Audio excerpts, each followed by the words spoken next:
नागपूर महानगरपालिकेने सीताबर्डी बाजारपेठेतल्या हॉकर्स विरुद्ध कडक भूमिका घेतली आहे। सीताबर्डी बाजारपेठ नो हॉकर्स झोन घोषित झाल्यानंतर आतापर्यंत छोट्या मोठ्या कारवाई करण्यात येत होत्या, मात्र आता प्रशासनानं मोर्चाबंदी करण्यास सुरुवात केली आहे। बुधवारी आयुक्तांसह मनपाचा प्रशासकीय ताफा सीताबर्डी बाजारपेठेत पोहोचला होता आणि बाजारात फेरीवाल्यांना प्रवेश मिळणार नसल्याचा यावेळी संदेश देण्यात आला। मनपा आयुक्तांनी बाजाराजवळ बांधलेल्या पार्किंग प्लाझाचीही यावेळी पाहणी केली। नागपुरातील प्रमुख सीताबर्डी मार्केट मनपानं नो हॉकर्स झोन घोषित केला आहे। या निर्णयानंतर इथं वर्षानुवर्षे व्यवसाय करणाऱ्या फेरीवाल्यांमध्ये आणि मनपात संघर्ष निर्माण झाला आहे। मात्र मनपा आता या मुद्द्यावर कोणताही हलगर्जीपणा करण्याच्या स्थितीत नाही। नियमात राहून कारवाई केली जाते आहे, जेणेकरून हा बाजार फेरीवाला मुक्त होईल।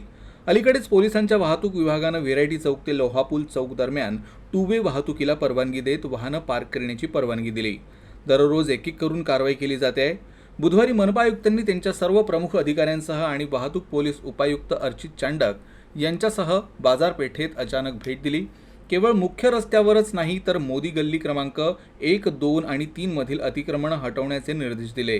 सोबतच दुकानदारांना अतिक्रमण न करण्याचा इशारा दिला। सीताबर्डीमध्ये पार्किंग ही मोठी समस्या आहे। त्या पार्श्वभूमीवर आयुक्तांनी नागरिकांना बाजाराजवळ बांधलेल्या स्मार्ट सिटी पार्किंग प्लाझात वाहनं पार्क करण्याचं आवाहन केलंय। आयुक्तांनी पार्किंग प्लाझालाही भेट दिली। सीताबर्डीतल्या हॉकर्सबाबत महानगरपालिका प्रशासनानं घेतलेल्या भूमिकेवरून हेच स्पष्ट होतंय की ते कोणत्याही परिस्थितीत फेरीवाल्यांना रस्त्यावर उभं राहू देणार नाही। सीताबर्डी मार्केटला नो हॉकर्स झोन घोषित केल्यानंतर महानगरपालिकेनं फेरीवाल्यांसाठी महाराजबाग मार्गावर पर्यायी व्यवस्था केली आहे।